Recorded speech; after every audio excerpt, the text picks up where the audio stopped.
We got FaZe is officially in the coffin. Let's see. We know everybody left, so I kind of know. All the new members, $0 to be a part of this. Thank you. They all get paid $0. We take $0 out of all their pockets too. We don't touch any of their revenues. The bigger brain play with these kids is to take their vision, what they want to do, help them elevate, put structure around them, and inject them with funding to, you know, create shows, create products, whatever the this fool wants to do. If he wants to open up a pizza restaurant tomorrow in Hollywood, we're gonna help him do that type. And then, you know, when we're structuring that, putting that together, injecting money in that, that's when we can sit down and have just an open, transparent conversation about, okay, what's that business look like? What do we stand to gain? What do you stand to gain, etc. You see that little townhouse that Max was in? They tried to make that pay 20 bands a month. What the f? On that note, Omar, FaZe the f up. Throw it up one time. Throw it up one time.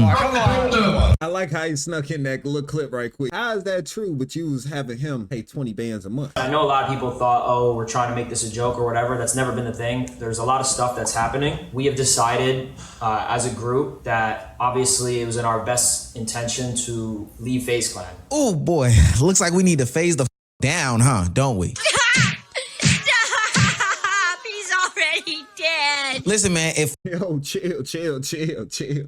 On GTA, but it does feel like we're beating a dead horse on GTA. FaZe wasn't already cooked, then today is the official day. All of the remaining members since the last video have announced that they have officially left FaZe. Even people who weren't all the way into the modern collective. I'm talking about the FaZe swag, the FaZe rugs of the world. These people have also disconnected from FaZe. And they just recently made an announcement that the only thing that they are doing going forward is their esports division, which means for the most part, they are moving on to a new FaZe.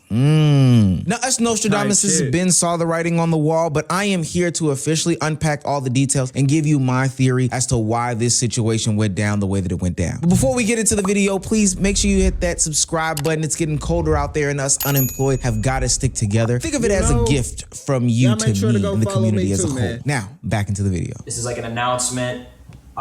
This is something that we've planned. This was not planned, and this was just some things that we came to terms, and yeah.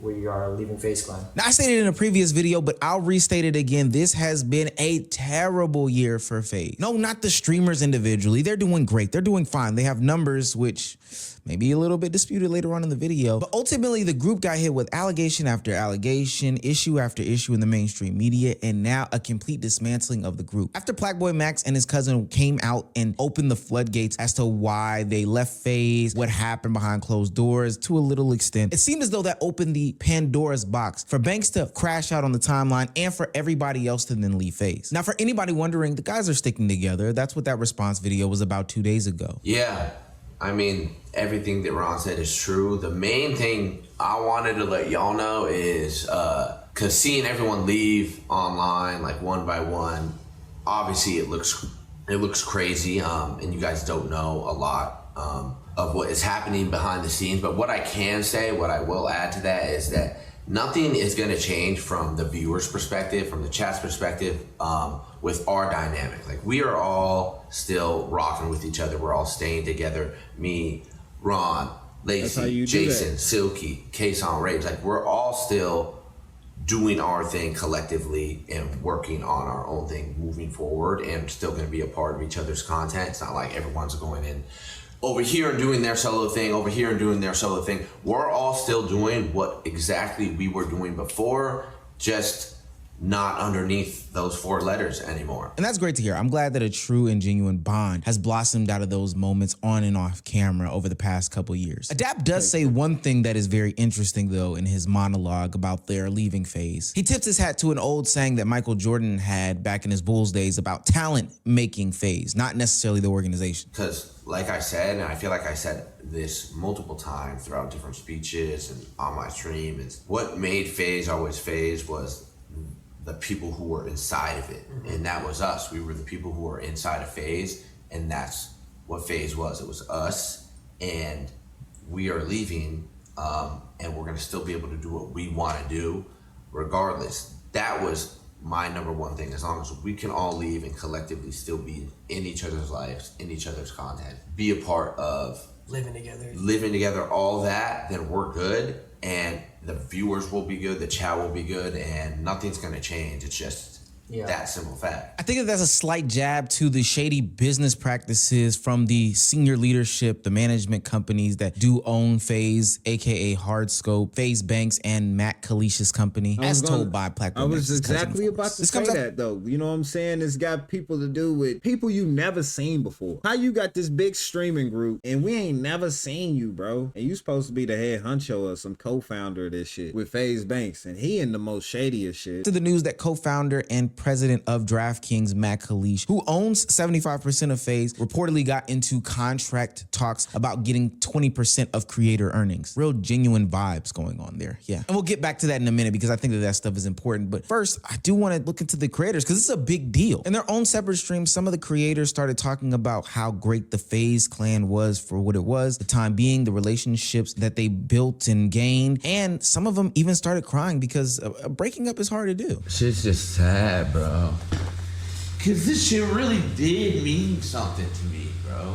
But at some point, I wasn't gonna be the last person on a sinking ship, you know? And all of these guys came in and revived it and revived my passion for content creation and wanting to do that. So I'm rocking with them, you know what I mean? And it was a hard decision. That's 100, man. Decision to come to, but that's what it is. Like, those are my brothers, and I love making content with them. I love being on stream with them. I love the fact that we could just kick it, you know what I mean? And while some of the creators from the FaZe clan were reminiscing about the good times and how much this stuff is meant to them, kind of circling the block on the whole experience as a whole, other creators, your age, also a part of the FaZe clan, who we haven't heard from a minute, spoke out and kind of did their own kicking while the horse was dead moment. They said it's gonna be in floor. Oh my God, if y'all knew the shit I signed for, bro, and the shit I did not get and still stayed in that shit, y'all niggas will call me retarded, nigga. Oh my God. All y'all niggas will call me, what the fuck is wrong with you, nigga? On GTA, man. But you gotta understand, being around them boys, Lacey, So what happened? What happened with Rage? He got into a worse contract? Jason, Max, Silky, Ron, Kason, Adapt. I didn't give a fuck about none of that shit. I don't give a fuck, bro. I ain't gonna lie, there was a point I was gonna leave. I'm gonna keep it a bean. Yikes. I was gonna leave like a year ago. Like a year and a half ago, I felt like I was gonna leave. No cap. They all knew it too. They all knew it too. They knew I was tight, nigga. They knew the only reason why this shit all started because I was promised Florida and I was promised other things we're not gonna speak on. Because if we spoke on it, GG.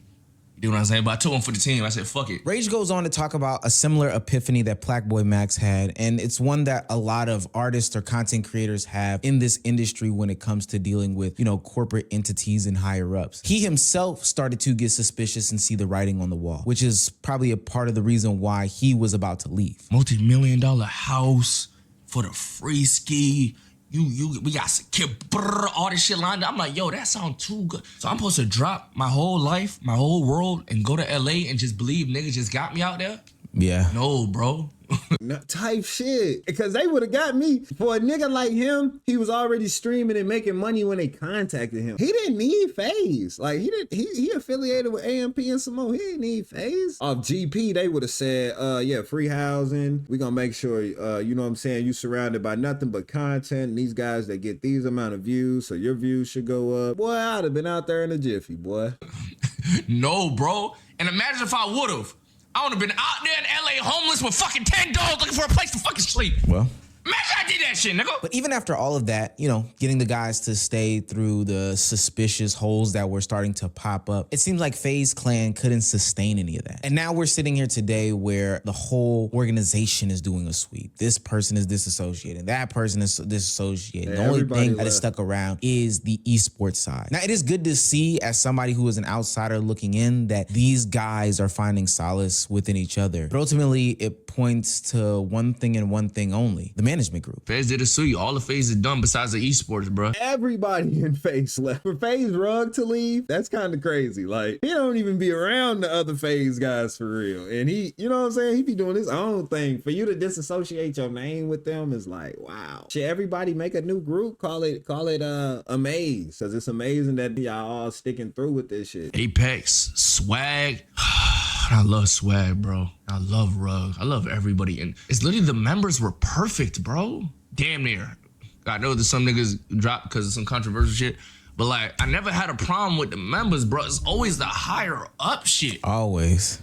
And I thought my whole trailer of my fucking video was about killing the fucking suits, my nigga, just to find out there's more suits. We are seeing an unprecedented exit from this collective. Remember, Banks left at the beginning of the year, and we'll get to him in a second, but it's not just this new era, it's also some of the older members. People who were, for the most part, kind of separated, but still carried the FaZe name. Damn, even they leaving? It's gotta be something more serious than what Blackboy Max was like a whistleblower, wasn't he? FaZe Apex left and FaZe Rug left, which, hey, I ain't gonna lie, FaZe Rug leaving was bigger than anything that I had saw so far. Like, that's when I knew, oh, it's really something going on. And another member, FaZe Swag, who we talked about in a previous video, also left the collective. But there kept being a common theme in a lot of these people's sentiments as they walked out the door. It wasn't the people, it wasn't the time, it wasn't that they were burnt out, it wasn't that, you know, there weren't enough women, it wasn't that, you know, X, Y, and Z, LMNOP. It's the fact that the people who are on the upper end of the spectrum, you know, management, the higher ups, as Rage would say, the suits, kept fucking it up. I mean, bro, it's just cooked, bro. Like, you know what I'm saying? It just got to the point where people just kept coming into FaZe, fucking taking control of it, who didn't know anything about fucking gaming, bro. Well, and just ruined the whole shit, man. And now we're sitting here looking at just the esports collective and Kason, who is still attached to esports, shouts out to FaZe Kason, and saying to ourselves, where did it all go wrong? How can this happen multiple times? Is there somebody we can point the finger at? Earlier in the video, I talked about how Matt Kalish, co-founder and president of DraftKings, who Yeah, my bad, chat. I ain't even noticed I was muted. 75% of FaZe, came in and talked about how he can recoup some of his money. Now, from Matt's Bloomberg article, I get it. I came in, I invested all this money into the content side, and, you know, I'm trying to recoup those funds. But just like fellow content creator and also a part of a bigger content group who FaZe did go after not too long ago, Agent 00 said, once you introduce those suits into the conversation, they just want more and more and more until they ultimately suck the product dry. Where FaZe fucked up was by introducing business people to their organization. And it's not their fault because they couldn't have known, right? Everybody else can look at that and be like, oh, that went bad. Let's not make the same mistake. When AMP started, the thought of selling AMP for $100 million, making a fuck ton of money sounds amazing. But after you see enough people get burned, you don't want to let anybody in. You only get that experience. You only learn those lessons by either making a mistake yourself or by seeing other people make the mistake. And because they're the pioneers and Optic went through something similar, Optic and FaZe, it's enough caution to never allow somebody in unless you trust them with your life, because they have the power to ruin everything. Business is ruthless. It ass, man. In the live stream that I did this past Friday to cover all of the nonsense and shenanigans that's been going on, I kind of detailed how these content creator production houses, these companies that sign all these creators, that create these platforms for all these guys, how they can take advantage of these young creators, sign them into 360 deals, and ultimately make these creators reliant on them. Like, can y'all believe streaming has went that far? Can y'all believe that? Can y'all believe what we do behind this camera for free as long as you pay your Wi-Fi bill is literally turned into where we writing 360 deals like the music entertainment business? This shit getting crazy. Stay independent, y'all. Whatever y'all do, stay independent. While reaping a bunch of the benefits. I think this industry is one of the most interesting industries because ultimately you can just set up shop and do your own thing and you'll make enough money to sustain yourself. Some people will get rich, some people will just pay bills, but ultimately you kind of don't need those people, but they can make it seem like you need them. And that's where they went wrong. They signed to that type of company and that type of company was pushed onto them by none other than FaZe Banks. Now Banks himself got into a lot of drama over this weekend. I mean, he kind of got crucified himself, right? He was going back and forth with Blackboy Max, but somehow, some way, somewhere, when all the other streamers pointed their eyes and their attention at the guy who brought in this company, at the guy who brought in the creators as well, they also started to unpack his alleged relationships with some of these younger creators. His What did he say? Banks will be suing Blackboy Max and his team after Fatboy Dip accused Banks of being in a relationship with a 17-year-old? Relationships with some of these younger creators. His relationship with TikToker Charlie D'Amelio came into question, and I'm not gonna lie, it looks kind of nasty. Being a 34-year-old and then going for a 20-year-old is crazy work. Like, he was like, hey, I just want you to know I was 14 years older when I met her and she was 20. I was 34 and she was 20, and I was like, yeah. But to be fair for FaZe Banks, I don't think he's matured past middle school. I think he still has like middle school, high school brain. So I think the only people that he can get along with are 20-year-olds, 19-year-olds, and 21-year-olds, because I think he has not matured. I think that there are some people that go for really young people in a way to abuse them. I feel like with FaZe Banks, it's literally like he's not an adult, still somehow mentally 16.